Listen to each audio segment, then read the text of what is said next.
장사를 하면 가장 중요한 게 상권이잖아요. 네네. 네, 상권 분석은 어떻게 해야 되나요? 상권은 스마트폰이 나타나면서 상권의 중요도가 많이 떨어지긴 했습니다. 기존에는 뭐 우리가 흔히 아는 신촌, 강남, 건대 등 사람이 밀집해 있던 곳에 들어가는 게 유리했지만 요즘은 유튜브나 SNS, 블로그 등 매장의 정보들을 미리 검색하고 목적 구매하는 형태로 변했기 때문에 상권이 중요하지 않다고 생각합니다. 뭐 그렇다고 상권이 완전 중요하지 않다는 건 아닙니다. 내 상품이 경쟁업체들과의 압도적인 경쟁력이 없다면 반대로 상권은 굉장히 또 중요해지죠. 상권 분석 로드샵을 할 때는 세상이 많이 좋아져서 기본적인 상권 정보는 이 스마트폰으로 집에서 확인이 가능합니다. 이 세 가지 프로그램을만 알면 되는데요. 소상공인 상권 분석 시스템, 나이스 비즈맵 상권 분석, 그리고 마이부차, 이 세 가지만 아시면 됩니다. 저 역시도 이 사이트를 먼저 확인합니다. 사이트에 들어가면 먼저 지역을 설정하고 상권 정보에서 외식 카테고리 선택하면 지도에 매장들이 노출이 됩니다. 이 매장을 클릭하면 창업비용부터 매출까지 안내가 됩니다. 자, 얼마나 좋아졌나요? 그리고 카드사, 통신사 등을 통해서 유동인구도 확인이 가능하고요. 각 주민센터에서 인구 자료를 볼 수 있어요. 성별이나 연령대, 이렇게 집에서 충분히 기본적인 상권 정보를 파악할 수 있습니다. 그럼에도 불구하고 제 노하우로 설명해드리면 저는 제일 중요하게 생각하는 것 중에 하나가 꼭 소득 수준을 확인합니다. 인근 아파트 가격이나 평수, 그리고 인근 회사를 파악하는데 대기업이 많은지 중소기업이 많은지 연봉 등은 어떤지 먼저 확인합니다. 소득 수준을 파악하는 건 굉장히 중요합니다. 소득 수준이 높으면 가격 저항이 많지 않아서 메뉴의 객단가가 다릅니다. 그리고 한 달 정도를 아침 일찍 나와서 저녁 늦게까지 제가 보고 있는 상권의 평균적인 매장 크기를 계속 봅니다. 그리고 매장 오픈 시간과 휴식 시간, 마감 시간을 꼭 체크합니다. 경쟁을 해야 할 같은 카테고리 매장은 더욱더 디테일하게 보죠. 뭐 직원 수나 고객 연령대나 성별, 그리고 백종원 사장님의 말씀처럼 저도 술 냉장고를 봅니다. 저는 상권은 크게 네 가지로 보는데, 오피스 상권, 서울로 보면 대표적인 여의도나 광화문, 주거 상권, 뭐 서울의 위례나 그리고 경기도의 동탄, 이런 신도시의 베드타운, 그다음에 술상권, 건대나 홍대 등, 그리고 이 모든 기능 상권, 가장 대표적인 게 뭐 강남이나 마포죠. 오피스도 있고 주거도 있고요, 술상권도 있고요. 내 아이템이 이런 상권과 잘 맞게 들어가야 합니다. 오피스 상권은 식사류나 저녁에는 회식이 될 만한 아이템이나 가볍게 술 한잔 할 수 있는 아이템, 주거 상권은 가족들이 편하게 외식을 할 수 있는 아이템이나 배달 아이템, 술상권은 정말 말 그대로 술안주 위주의 아이템을 잡아야 합니다. 따라서 상권에 따라 아이템 선정이 달라져야 합니다. 제가 봐왔던 지인 매장 중에 상권 분석을 실패한 대표적인 매장이 있습니다. 수원 인계동, 대표적인 술상권이죠. 그 상권에 브런치 매장이 들어선 것입니다. 인계동은 전국에서 손에 꼽히는 술상권인데 인근에 수원시청이 있고 저녁에는 많은 유동인구를 보면서 무조건 잘 될 거라 생각하고 시청 직원들과 저녁에는 술 손님을 다 잡으려고 점심에는 브런치, 저녁에는 수입 맥주집을 하는 아이템으로 운영을 했었습니다. 그러나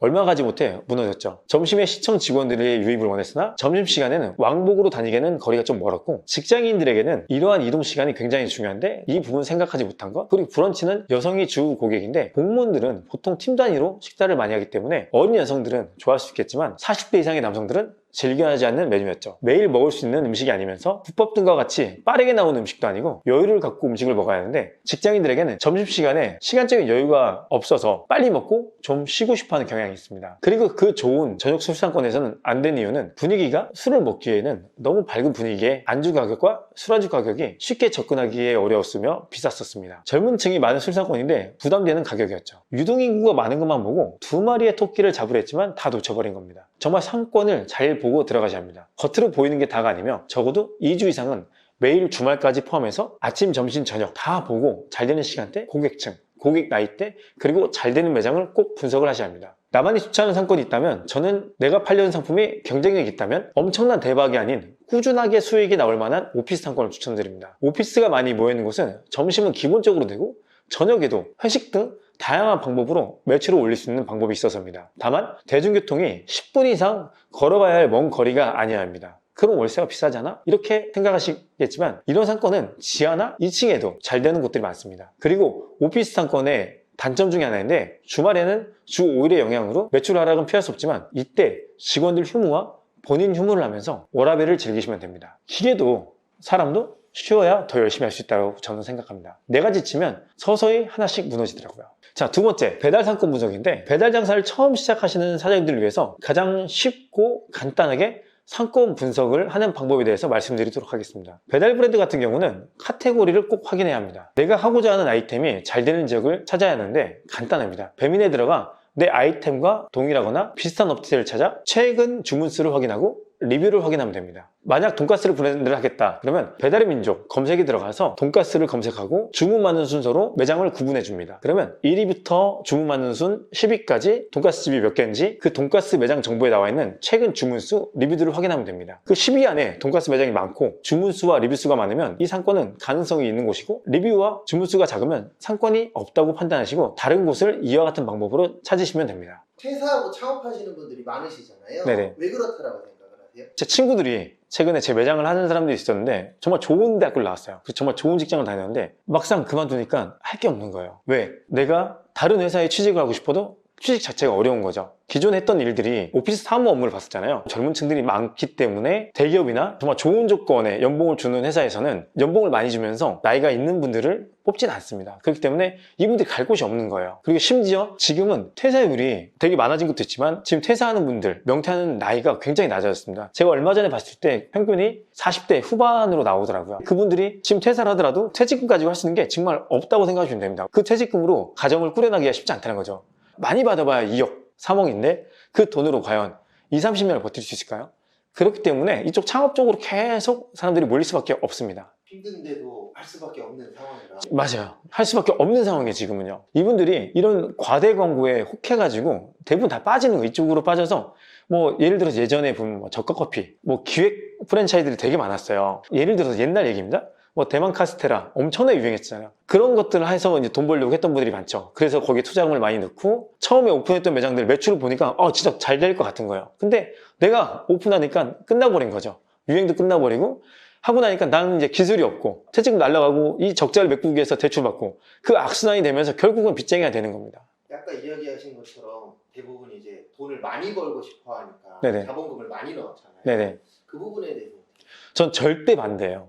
저는 제가 지금도 외식업을 만약에 한다 여러분들이 그러면 첫 번째로 저는요 무조건 공유주방이나 배달 매장 가셔서 테스트를 먼저 해봐야 합니다. 외식업에서 큰 돈을 번다? 정말 그만큼 투자비가 많이 들어가야 돼요. 근데 그만큼 들어간 만큼 장사 안 됐을 때는 망할 수밖에 없어요. 왜? 고정비가 너무 세기 때문에요. 그래서 여러분들 절대 시작할 때는 큰 돈을 들여서 하는 게 아니고 배달 매장 같은 이런 작은 아이템에서 먼저 시작을 해야 돼요. 투자금이 적기 시작하면서 배달 매장이나 공유주방에 들어가서 내가 하고자 하는 아이템을 먼저 테스트를 하셔야 합니다. 그게 꾸준하게 6개월, 7개월, 8개월이 유지가 됐을 때 그때는 나와서 내 매장을 하셔도 돼요. 그렇게 해서 배달 매장을 먼저 운영하셔야 돼요. 배달 매장은 내가 장사가 안 돼도 다시 바꿀 수가 있어요. 배달의 민족을 보시면 아니면 요기요를 보시면 우리가 인테리어를 해서 가게를 꾸며서 보여주는 게 아니잖아요. 말 그대로 아이템만 바꿔주는 거잖아요. 그렇기 때문에 이 다양한 아이템을 테스트를 하고 난 다음에 꼭 하셔야 합니다. 그래야 여러분들이 성공할 수 있습니다. 처음부터 내가 돈을 많이 벌겠다. 지금 당장 되게 유행하고 돈 잘 버는 것들을 하겠다. 라고 하면 전 제가 장담할게요.